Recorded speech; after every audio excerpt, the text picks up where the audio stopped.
The person you are speaking with has put your call on hold. Please stay on the line. ज्या व्यक्तीशी आपण बोलत आहात त्यांनी आपला कॉल होल्डवर ठेवला. हेलो हेलो सर जी, ये आर्बिट्रेटर साहब है लाइन पे, तो इनको थोड़ा सा पूछ लीजिए सर, मुझे समझा दीजिए बाद में। Hello good afternoon. हाँ, गुड आफ्टरनून। सर मैं समाज से बात कर रहा हूँ, कैश मैनेजर अनिल मीना। इनका एक लोन था, आई थिंक पर्सनल लोन था शायद, है ना, या क्रेडिट कार्ड लोन जो भी था मेरा ICICI bank credit card loan था। ठीक है। उसके लिए समा पे आईसीआईसीआई बैंक ने, है ना, पहले जब इन्हों के साथ में लोन एग्रीमेंट करा होगा, है ना, तो उस टाइम पे उसमें डिस्प्यूट क्लोज डाला होगा उन्होंने। तो उसमें अभी जो सारी बैंक डाल रही है आर्बिट्रेशन के लिए पहले प्रेफर करती है। तो सामा आईसीआईसीआई बैंक जो क्लोज डालती है उसमें यूनिलैटरल की जगह स्पेशल क्लोज डालती है कि भाई ओडीआर में हम सामा के पास में आर्बिट्रेशन प्रोसीडिंग स्टार्ट करेंगे, ठीक है। अच्छा, लेकिन आईसीआईसीआई बैंक ये एक चीज और करती है आईसीआईसीआई बैंक, कि आर्बिट्रेशन प्रोसीडिंग स्टार्ट हो इसके पहले हो सकता है कस्टमर पहले ही सेटलमेंट वगैरह कर ले, तो सारी प्रोसीडिंग्स वगैरह सब कुछ रुक जाए और अकाउंट फ्रीजिंग वगैरह जो भी वो करते हैं उनके जो भी लीगल एक्शन है वो सब रुक जाए। तो एक कंसिलेशन के लिए वो डालते हैं पहले। कंसिलेशन तो नॉर्मल होता है जो दोनों की सहमति से होता है। तो उन्होंने कंसिलेशन के लिए केस हमारे पास में भेजा था, तो मैंने इनको कॉल करा, तो इन्होंने इनके सीनियर से किसी से बात करी थी, तो उन्होंने बोला कि हमें कंसिलेशन के लिए सहमति नहीं देनी है। तो इन्होंने ऑब्जेक्शन लेटर भी डाला था, तो मैंने उसको केस को कंसिलेशन के लिए भाई रेस्पोंडेंट की कंसेंट नहीं मिली है कंसिलेशन प्रोसीजर के लिए, ये करके केस को क्लोज कर दिया मैंने मेरे पास से। ठीक है कि भाई जो रेस्पोंडेंट की इच्छा होगी वो और बैंक का जो भी होगा वो उस हिसाब से कर लेंगे उसके बाद में, है ना। फिर इन्होंने मेरे से पूछा था, तो मैंने बोला था, मैंने कहा सर उसमें डिस्प्यूट क्लोज था, अब अगर बैंक चाहेगी तो वो आर्बिट्रेशन के लिए जा सकती है। आप उसके लिए जो भी आपको स्टे के लिए अगर आप कोर्ट से कोई इंटरमीडिएट लेकर के आते हो तो वो लेके आ सकते हो, स्टे ऑर्डर लेके आ सकते हो आर्बिट्रेशन के लिए जो भी आपको होता है। पर आर्बिट्रेशन स्टार्ट होने के पहले इनको नोटिस दिया जाता है उसका, अभी कंसिलेशन के लिए। तो अभी इनको डाउट आ रहा था, वैसे मैंने इनको सब क्लियर कर दिया था। मैंने कहा भाई पहले कंसिलेशन का प्रोसेस हुआ था और अभी आर्बिट्रेशन प्रोसीडिंग तो अभी इनिशिएट नहीं हुई है, थोड़ा टाइम बाद होगी। हाँ, तो कहना क्या चाहते हैं, मैं ये समझाइए मुझे। नहीं, ये बोल रहा है कि मतलब क्या है कि समझ में नहीं बैठ रहा है, तो मैंने वैसे इनको समझा तो दिया था। तो ये बोल रहे थे कि सामा के पास में मतलब आर्बिट्रेशन के लिए आईसीआईसीआई बैंक क्यों जा रहा है, क्योंकि मैंने कहा जो आर्बिट्रेशन प्रोसीडिंग्स होती है वो मतलब जो इनके पहले एडवोकेट से मैंने बात करी थी ना, वो सुन नहीं रहे थे मेरी बात को। वो बोल रहे थे आर्बिट्रेटर आप कैसे अपॉइंट कर सकते हो, ये वो शोल आर्बिट्रेटर हम सहमति नहीं देते हैं हमारी बिना कंसेंट के। लेकिन जब आर्बिट्रेशन प्रोसीडिंग इनिशिएट होती है ना, उसमें एक स्टेज 0A का नोटिस जाता है, पूरा लीगली चलता है, मतलब पूरे आर्बिट्रेशन के सेक्शंस के साथ है ना। तो उस हिसाब से मैंने इनको बताया था, मैंने कहा जब भी अगर ये चलेगी बैंक में प्रोसीडिंग चलेगी उस टाइम पे वो एक स्टेज 0 का नोटिस देंगे, उसमें आर्बिट्रेटर आप सेलेक्ट कर सकते हो।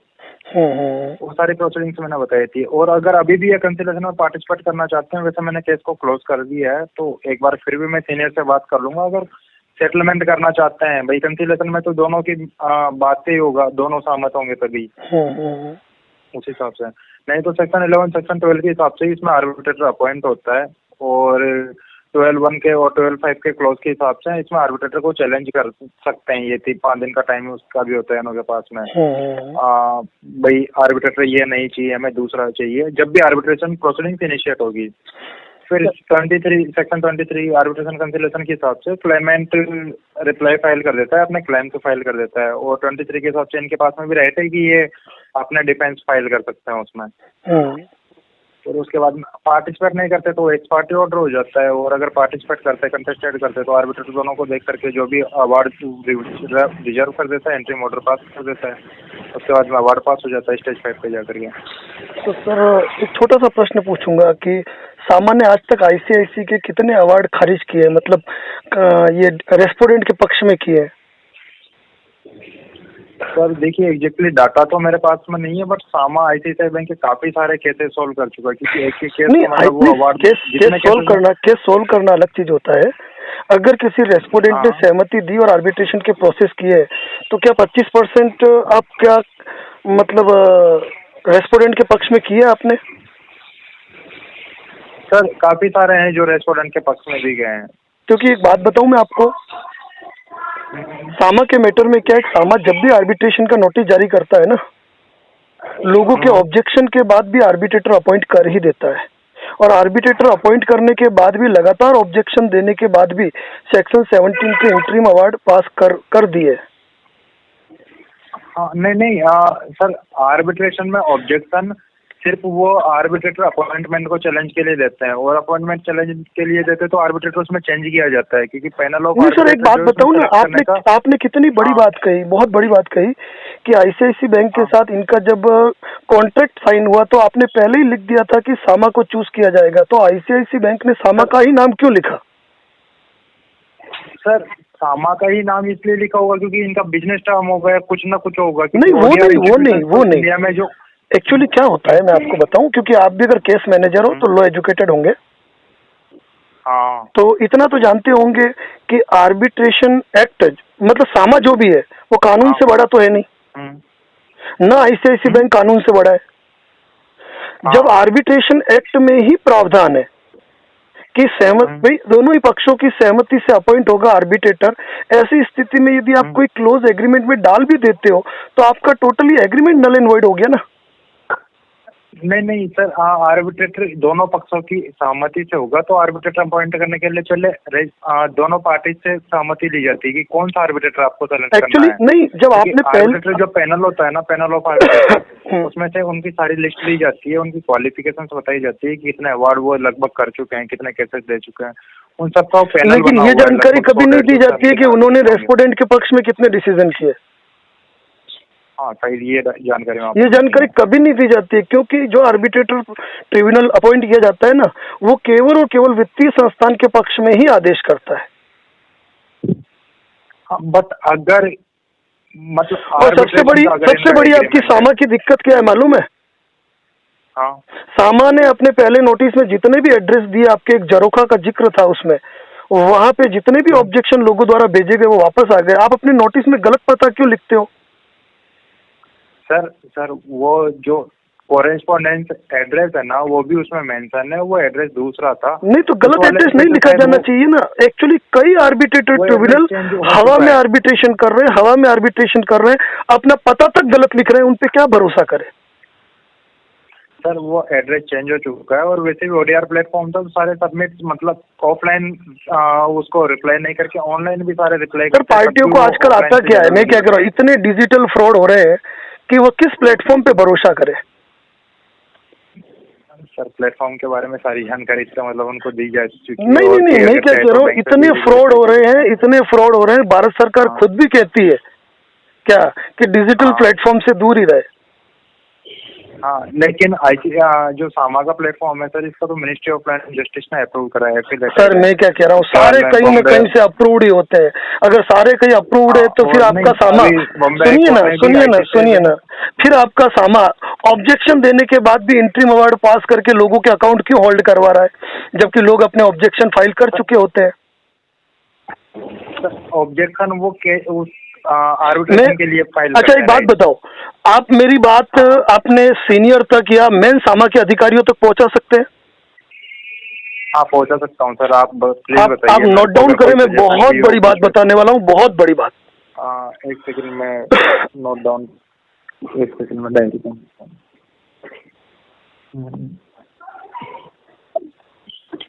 जी सर बताइए। सामा भारत का एक बहुत बड़ा और प्रतिष्ठित आर्बिट्रेटर ट्रिब्यूनल है, और केवल लोन डिफॉल्ट, भारत जो इंडिया का है ना, सामा एक प्रतिष्ठित आर्बिट्रेटर ट्रिब्यूनल है, ठीक है ना? जहां केवल एकमात्र लोन के नहीं, जितने भी प्रकार के डिस्प्यूट होते हैं, उनका रिजोल्यूशन करता है सामा। मैं सही कह रहा हूँ? हाँ। और लोग आते हैं उनके पास और अपने मामलों का निस्तारण करते हैं। ऐसी स्थिति में सामा का एक बड़ा नाम हो, इसके लिए जरूरी है कि वह लोन डिफॉल्ट के मैटर में आर्बिट्रेशन बंद कर दे, क्योंकि लोन डिफॉल्ट के मैटर में लगभग लोग सहमति देंगे नहीं, और सहमति देंगे नहीं तो आप आर्बिट्रेशन करेंगे, अवार्ड पास करेंगे, वो अवार्ड आप एग्जीक्यूट नहीं करवा पाएंगे क्योंकि पार्टियों ने ऑब्जेक्शन दे दिए। ऐसी स्थिति में पार्टियां जो आपसे नाराज होती है, वो आपको नेगेटिव रिव्यू, नेगेटिव कमेंट्स करती है, इससे सामा की प्रतिष्ठा गिरती है।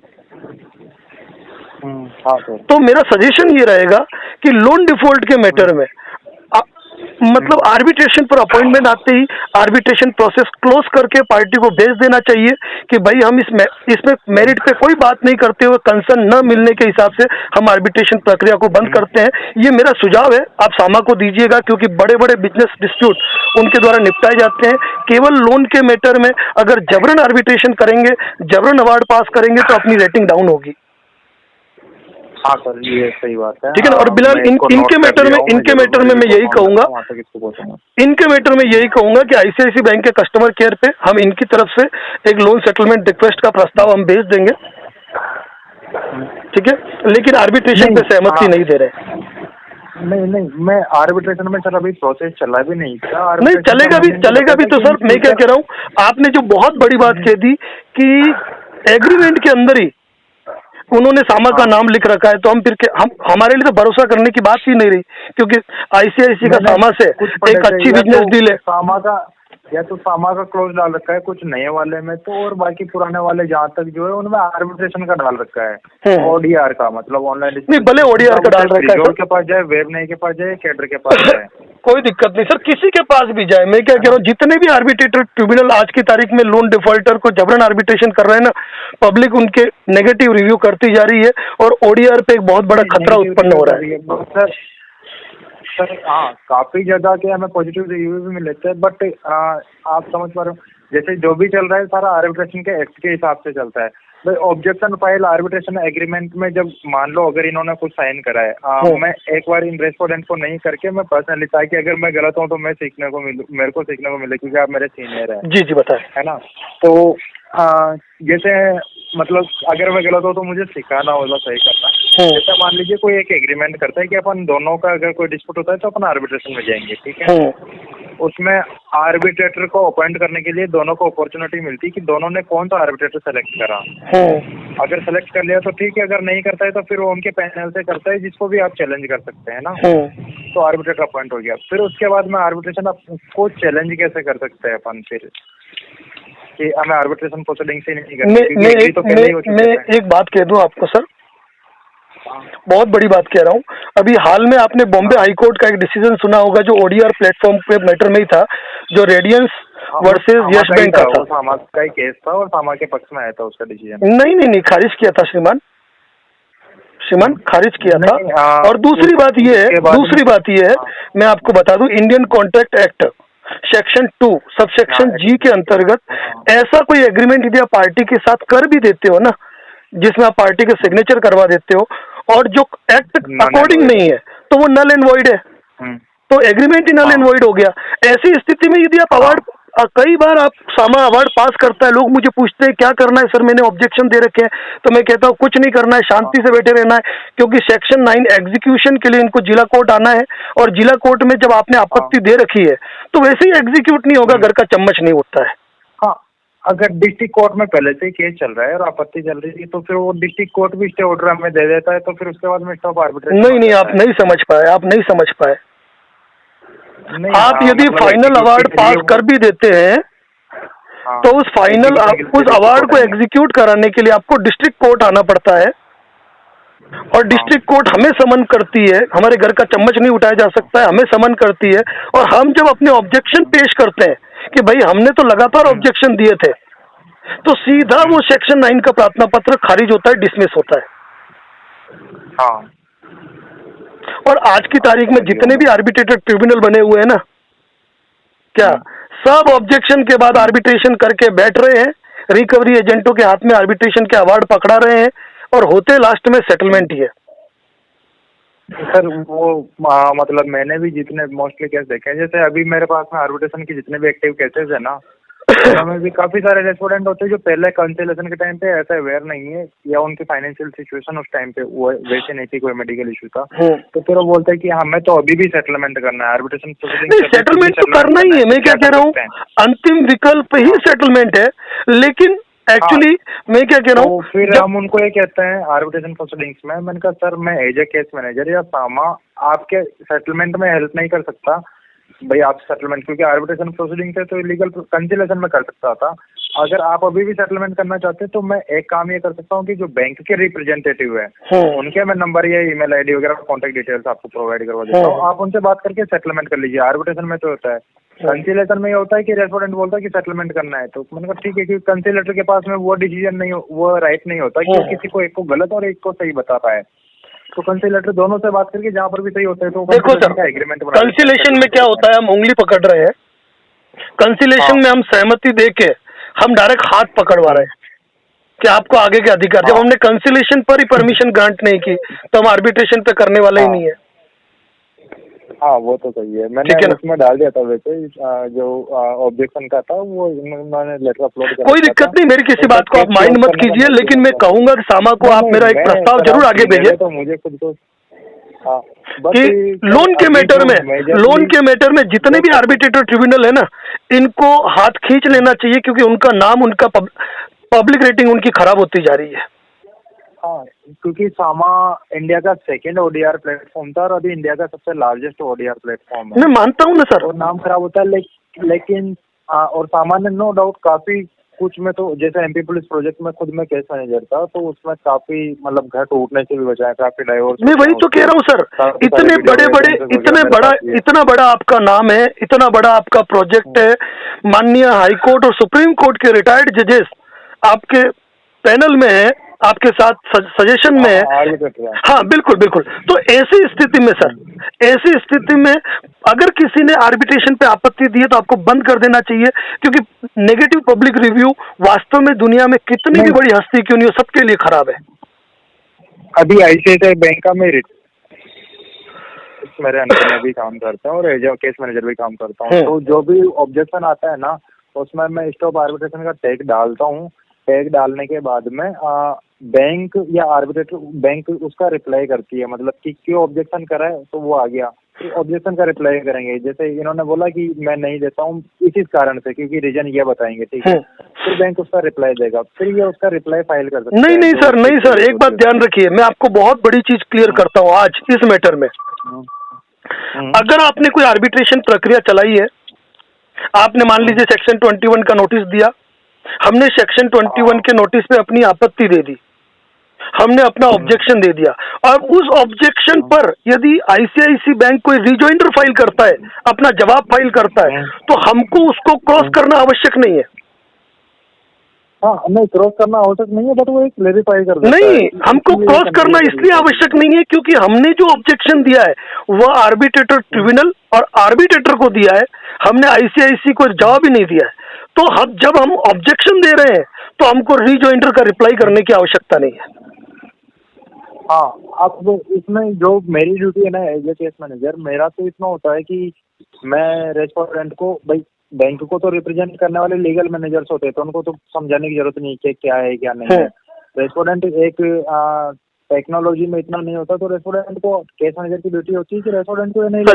एक बात बताऊं, ये जितने भी वित्तीय संस्थान है ना, जितनी भी एनबीएफसी कंपनियां वगैरह है, इनकी लीगल टीम ही अवेयर नहीं है। हाँ, वो मैं समझता हूँ, कानूनी मामलों की जानकारी नहीं है, क्योंकि मैं कहता हूँ 25-30 साल के बच्चों को नौकरी पे रख लेते हैं क्या, जिनका ग्राउंड एक्सपीरियंस होता ही नहीं है। आप हंसोगे, एक बात बताऊंगा, कभी आपके मैटर में ऐसा हुआ कि किसी ने आपके यहाँ पर आर्बिट्रेटर अपॉइंट करने, मतलब आर्बिट्रेशन प्रोसीडिंग के लिए आपको प्रस्ताव दे दिया और हाईकोर्ट में भी जाके डायरेक्शन लगा रहा है? नहीं, ऐसा नहीं हुआ। अभी हमारे हुआ है, मतलब बैंक ने नहीं लगाया था, रेस्पोंडेंट ने केस कर रखा था। सुनिए, हमारे एक मामले में क्या हुआ, मेरे एक मिलने वाले को इधर धारा 62 का नोटिस आया, ठीक है, और इधर हाईकोर्ट से उसको समन रिसीव हुआ कि हाईकोर्ट में इसी कंपनी ने अपॉइंटमेंट ऑफ आर्बिट्रेटर डायरेक्शन मांगा है कलकत्ता हाईकोर्ट से। पार्टी मुझे कहे सर क्या करना है, मैंने कहा शांति से बैठे रहो, कुछ नहीं करना है, किसी का भी जवाब नहीं देना है, केवल अपने हाईकोर्ट में जाके एक बार वकालतनामा फाइल कर लो और वहां से थोड़ा टाइम ले लो। ये तो वैसे सुन लीजिए, उसके बाद तुरंत ही उसी लीगल फर्म ने आर्बिट्रेटर अपॉइंट करके एक नोटिस भेज दिया कि हमने इस आर्बिट्रेटर को चूज कर लिया है। अब हमने क्या किया, पार्टी को कुछ नहीं करना है, आप ये लेटर ले जाके हाईकोर्ट में प्रेजेंट करो, कि माननीय न्यायालय का टाइम जाया किया गया, टाइम वेस्ट किया गया। ऑलरेडी इन्होंने आर्बिट्रेटर अपॉइंट कर लिया है और डायरेक्शन के लिए यहाँ पे पिटिशन फाइल की है। केस खारिज, ऐसा तो नहीं होता। केस खारिज। दूसरी बार वो हाईकोर्ट जा नहीं सकते। और अब आर्बिट्रेटर उन्होंने खुद ने चयन किया है, वहां पे हम ऑब्जेक्शन दे रहे हैं। अब हमको मालूम है, हम तो चाहते हैं कि हमारे ऑब्जेक्शन के बाद अवार्ड पास हो जाए ताकि ये फ्यूचर में हाईकोर्ट भी नहीं जा पाए। क्योंकि रेस जुडिकेटा का सिद्धांत लागू होता है कि किसी एक मैटर में आपने जो कार्रवाई कर ली वो दूसरी बार आप कर नहीं सकते हो। दोनों लगेगा। बिल्कुल। तो हम क्या चाहते हैं कि जितने भी हम ऑब्जेक्शन दे उस मैटर में आर्बिट्रेशन के अवार्ड पास हो जाए, ताकि उसके बाद न तो ये जिला अदालत में आ पाए और न हाईकोर्ट जा पाए और हमारे पास सेटलमेंट करने के लिए, नेगोशिएशन करने के लिए एक अच्छा वक्त हो जाए। हाँ, और वो खुद आगे से आकर के फिर नेगोशिएट, फिर वो खुद वित्तीय संस्थान आगे से मिलता है। शुभ नाम सर आपका? मेरा अनिल मीना है सर। मैं लॉ कंप्लीट हो गई, मास्टर्स हो गई मेरी। कहाँ से प्रॉपर? मैं प्रॉपर तो कोटा के पास में 12 डिस्ट्रिक्ट है राजस्थान में। क्या बात है, मेरे पड़ोसी हो। आप कहाँ से? मैं उदयपुर से हूँ। अच्छा, क्या बात है, आप राजस्थान के हैं क्या? बिल्कुल बिल्कुल बिल्कुल बिल्कुल। अच्छा, उदयपुर में तो है, क्योंकि सर मेरे साथ वाले भी पाटीदार करके हैं कि तो दुष्यंत सिंह पाटीदार। अरे जब भी पधारे most welcome. Advocate Narendra Joshi Udaipur, जब भी आए मुलाकात कीजिएगा, चाय साथ में लेंगे। सर अभी मैं आया था recently, bar council of Rajasthan के भी इलेक्शन चल रहे थे, हेमंत संत करके जो अभी कॉन्टेस्टिंग कर रहे हैं उसमें। जी। जयपुर से ये हमारे भैया ये तो वो बीसीआर का चुनाव लड़ रहे हैं, तो इसके प्रचार वगैरह के लिए हम आए थे अभी। अच्छा। हाँ सर, चलिए ठीक है, आपसे बात करके अच्छा लगा। और इनके मैटर में तो आप हमारा ऑब्जेक्शन लेके आर्बिट्रेशन प्रोसेस बंद करें, ठीक है ना? ठीक है। ठीक। ओके।